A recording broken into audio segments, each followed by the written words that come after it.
I'm a mistress. Ginusto ko since 2015. Karelasyon ko na si Guy. Until now. He has a coworker. Nahuli ko sila sa chat. Sana nakapag-Viva Max tayo kagabi. So, ikaw ba, pag nakita mo yon sa chat, sa phone ng boyfriend mo, anong magiging reaction mo? Diba? Aawayin mo talaga yung babae. Kahit na alam ko na I'm a mistress also. I messaged the girl. I pretended to be the wife using the phone of the guy.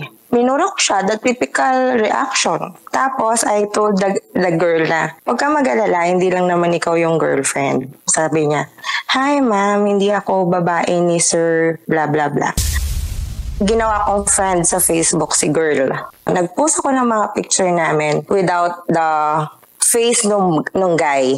And funny thing is, yun nga, na-trigger siya, na-trigger yung girl. Nakakaawa daw ako. Sabi ko, bakit naman? Hindi ba mas nakakaawa ka?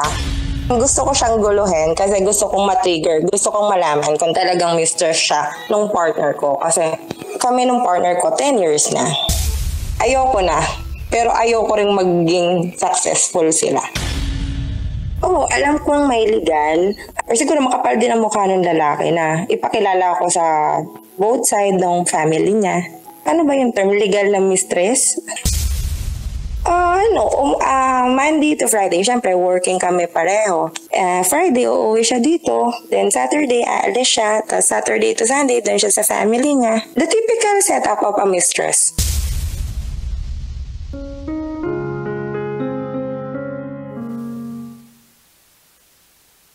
Ikaw, kabisyo, anong gagawin mo kapag may nakita ka sa cellphone ng partner mo na ang sabi doon, dapat pala ginawa natin yung Viva Max kagabi? Anong gagawin mo? Anong magiging reaction mo? Tapos yung nag-chat pa sa partner mo, babae o opposite sex, hindi ka ba ma-high blood nun?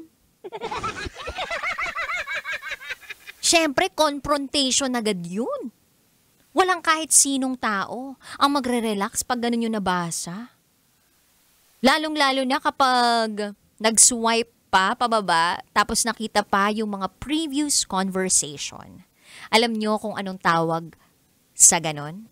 Anong tawag sa partner mo na ganon? Hindi nagbubura, tanga. Dapat kasi bago umuwi or makapunta sa base, nakapagbura ka na. Charot lang with Harot. Hindi po tayo encourager and tolerator ng mga maling gawain, kabisyo. Siyempre, pagdating sa pagpili ng kung anong tama at ng kung anong mali, doon pa rin tayo sa tama. Kasi ang tama, yun ang makapagbibigay sa atin ng totoong kapayapaan sa buhay. Ang mali, ang ibibigay niyan sa atin, alam mo kung ano? Masarap naman. Kasi masarap nga daw yung bawal. Pero, eto na nga. Yung mali, ang ibibigay sa iyo niyan, sakit ng ulo, sakit ng damdamin, pwede ring sakit sa bulsa, tsaka toxicity. Gusto mo ba ng ganon, kabisyo? Siyempre hindi. Payag ka ba na may isang lalaki sa buhay mo na nangongolekta ng puro kabit? Lahat kayo sa buhay niya, puro kabit, tapos may legal pa, tapos hinahati niya yung oras niya sa kung sino-sino mga babae, tapos may legal pa siyang asawa. Yung ganun ba? Payag ka ba sa ganun? Depende, no, kung may pera. Kapag nagiging sugar daddy pala, okay lang pala. Charot! May darot! Ay, wag naman ganun. Siyempre, depende pa din yan sa'yo, kabisyo. No judgment naman at all. Kung yan ang pinili mo, edi piliin mo. As long as masaya ka, and as long as hindi ka pa napapagod, and as long as nabibigyan ka nito ng kapayapaan sa iyong puso't isipan. And I doubt kung ma-achieve mo yan kapag kabit ka. Charot, we darot.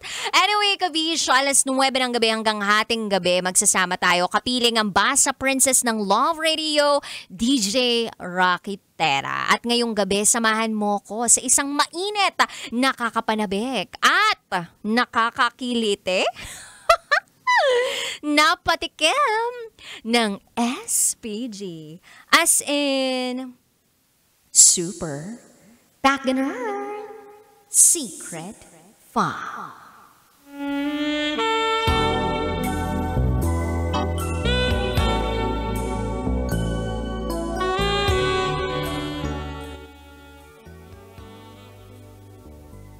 Niloko ako ng boyfriend ko.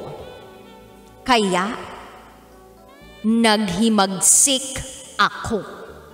Naghiganti ako.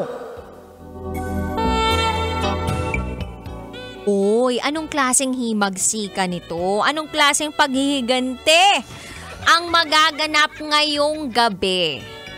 Alam mo, kabisyo, hindi ko rin sure kung anong klaseng paghihigante o paghihimagsik ang gagawin ng ating SPG Secret File Sender. Pero isa lang ang sigurado ako. Lalabasan ka ng ngiti sa iyong labi. Kaya naman, kabisyo, abangan mo yan sa akin pagbabalik. Kapiling mo si DJ Rocky Terra. At ikay nakatutok dito sa 90.7 Love Radio. Kailangan pa bang i-memorize yan? Basic. Up next is SPG, as in Super Pagner Secret File. Sinira ng tatay ko ang pagkababae ko. Siya. May secret affair kami ng office mate ko. Hindi ko matigilan kasi sobrang galing niya sa... Rocky's Secret Files. Secret Files. It's the kind of bleep you never knew existed. Kunwari inosente, pero boy naman pala. Rocky's Secret Files. Secret Files. Chose